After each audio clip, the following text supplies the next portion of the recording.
ప్రభువైన యేసుక్రీస్తు నామములో మీ అందరికీ నా హృదయపూర్వకమైన వందనాలు. నేటి అనుదిన వాక్యము కీర్తన గ్రంథము 55వ కీర్తన 22వ చరణము. నీ భారం యెహోవా మీద మోపము, ఆయనే నిన్ను ఆదుకొనును, నీతిమంతులను ఆయన ఎన్నడూనూ కదలనీయుడు.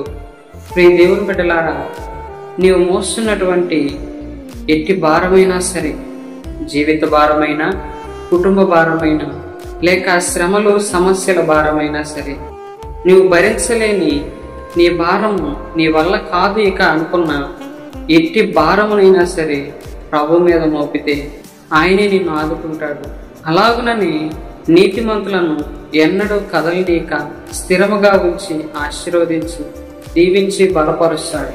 కనుక ప్రభునందు ప్రియ దేవుని బిడ్డలారా, మనము మన భారమును ప్రభు మీద మోపి నీతిమంతులముగా స్థిరముగా నిలిచి దేవుని ఆశీర్వాదములను మేలులను చూచేవారముగా ఉందుముగాక. ఆమేన్.